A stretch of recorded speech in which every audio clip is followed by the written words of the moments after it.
And welcome back to redheart.com as well as the Crochet Crowd. I'm your host Mikey, and today bigger is better. If you're looking at Pinterest lately, you notice that big, fun, bulky, oversized scarves are currently the trend.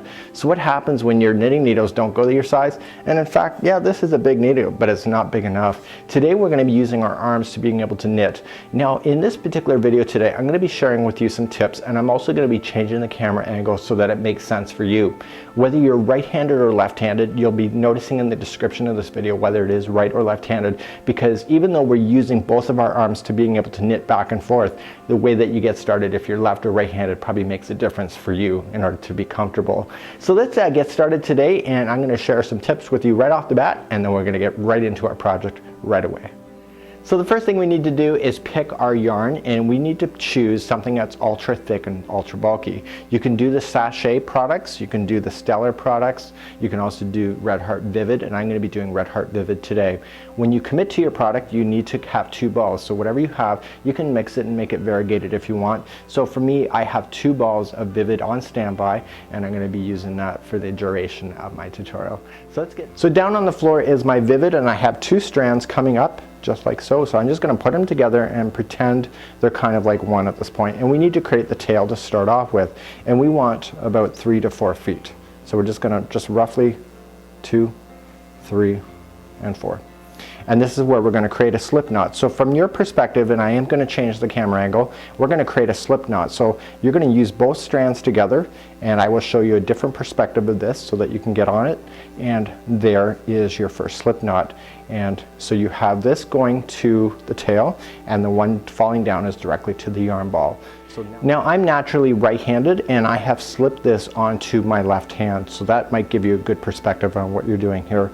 And as we're working on it, we're going to be growing out the stitches on the left hand, so as we grow it, this beginning one is going to move further down my arm, just like you see. So the tightness of it, you need to make sure you can get your wrist out of it, and obviously the looser you make it, the looser it makes the stitches. So with my strand, this is the tail end, I'm just going to grab both of them, just like so. To begin the casting on process, this is what we need to do. Simply, you will notice that the 2 strings are working separately, just like you see here. I want you to grab it straight on like this and wrap your fingers tightly around it. What I want you to do is that slide your pointer finger and your thumb between the 2 sections of string. So there will be 2 that are part of this one and 2 are part of that one, and we want you to slide them just like through, like you see. Open them up and move your palm down without letting that string going up over your fingers or your thumb, and then turn your hand over just like this. So I'm going to show that one more time. So just going straight in, okay, and then slip your fingers through like this. And so then I'm going to put my hand down, so then it went over top of my finger and my thumb, and I want to turn my hand over. So let me show you another perspective. So from this perspective, I want to grab my yarn just like you see here, and you will be able to notice that the strings are working in tandem to each other, just like you see in the knot. So just grabbing through, and I want to slip my finger and my thumb through there and open it up, just like you see. And now I want to move my hand down, and I want to turn my hand over, just like you see there. So I'm going to show you one last perspective, and what we want to do is that here is your knot that is going around, and the 2 strings are going to be working in tandem, and I just want to grab it just like you see here, and using my pointer finger and my thumb, I just want to squeeze it through, just like so, to separate it, and I want to move my arm down, and I want to turn this hand over just like that. So now that your yarn is in your hand properly, and I'm going to show you 3 different perspectives of this as well, we're just going to immediately grab our other hand that's stuck in the knot here, and I want to slip it up underneath my thumb. So I want to slide it along my palm and come up under, just like you see here. So come up under, and I want to put it onto my hand, but you noticed how I got my thumb here? It's stopping it from sliding onto my arm, and that's what I want at this point.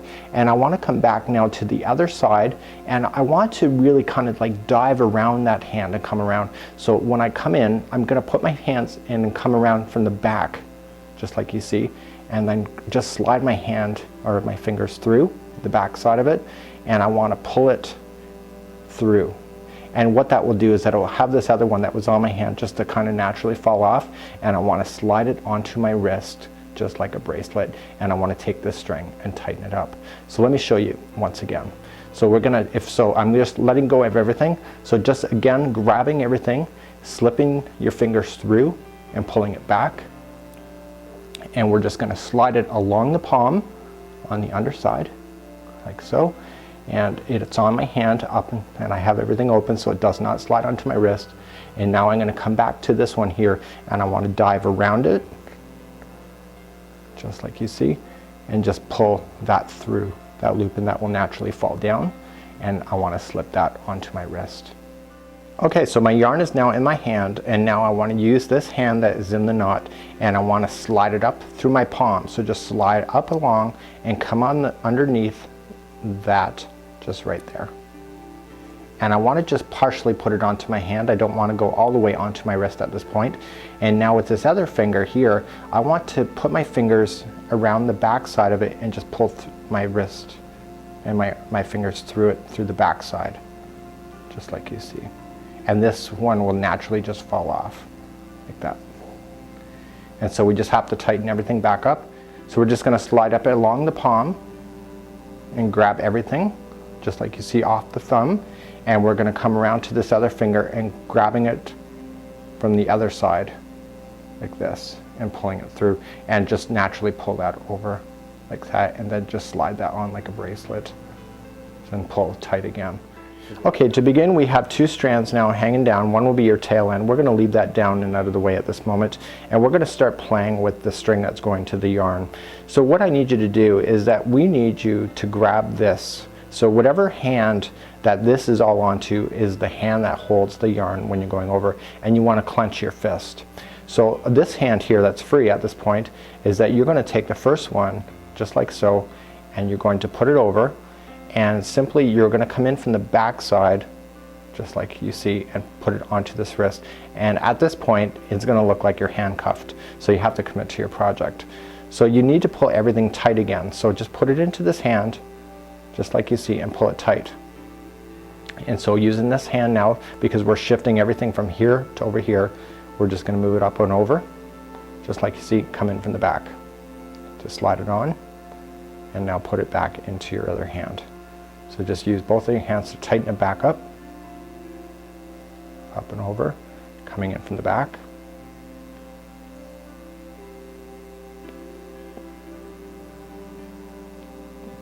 Just like you see.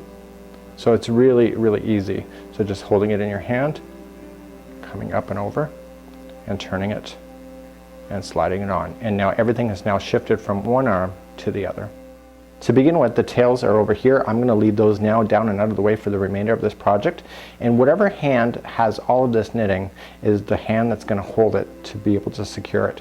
So just put it into your hand and clench, just like you see. Now take the first stitch and just go right up over your fist, just like so. And now just coming from the back side, slide your wrist, other wrist in. So this is what it looks like at this point. It looks like you're handcuffed to your knitting. So we're now going to take the string that's leading to the yarn ball and put it into the other hand, and I just want to tighten everything. So just don't be scared to play with it and tighten it. And now we're going to go for the next stitch.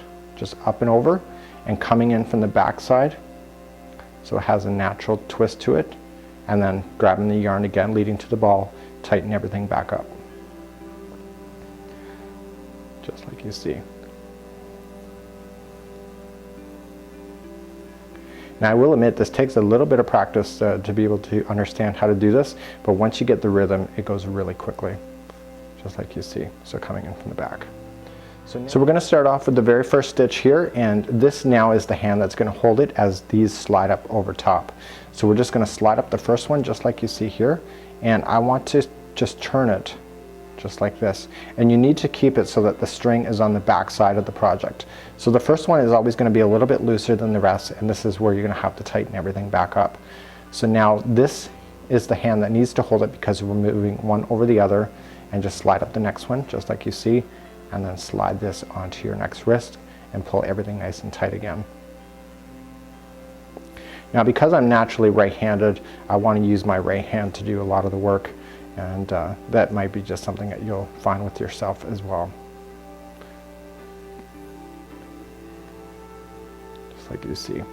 So now everything's now been shifted back to the other side. To begin again, now to go to the other direction, it's already what you know, and just taking the string, and this is going to be the one that holds it, and we come back up over top, and now we come in from the back side, just like you see, and we tighten everything, just like you see. So just coming up and over, and coming in from the back.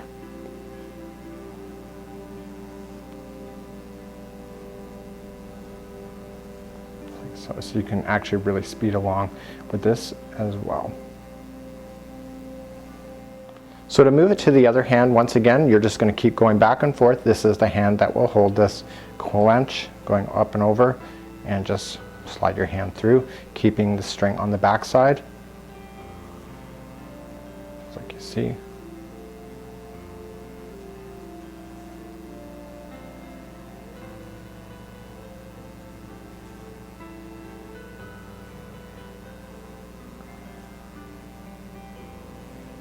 And keeping everything nice and tight, and then just keep going back and forth. So now this is the hand that will hold it, and coming up and over through the back side. Just tighten everything up.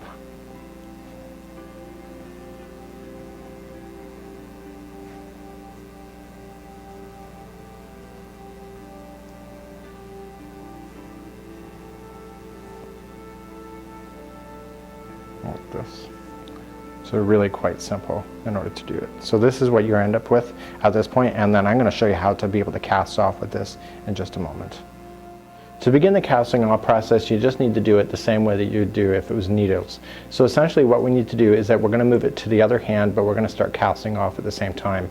So this is the hand that has it, everything. We're going to clench everything down in, and then we're just going to slide up and over just like we have been going all along, and tighten everything. So this is the very first process. So this hand is naturally holding it because this one has to slide up and over and coming around. And now we have two on this particular wrist. We now take the one that's furthest up your arm and just putting up over just like so. And what we're doing is a bind off. So we're just now going to come back, and this is going to hold the next for the next one going up and over. And then we're just sliding on the next one. So you now have two up your arm. You're going to take the one that's furthest up the arm up and over, just like you see, and now tighten everything back up, and then just slide the next one up and over, put it on, tighten everything up, and now take the furthest one up your arm again, up and over, and this is your last one, just like you see here. And then we're going to take it up and over, and this is your very last string, and all you just need to do at this point is that you just need to trim this off and then just put it through this particular loop and then tie it off, and then just weave in your ends at that point.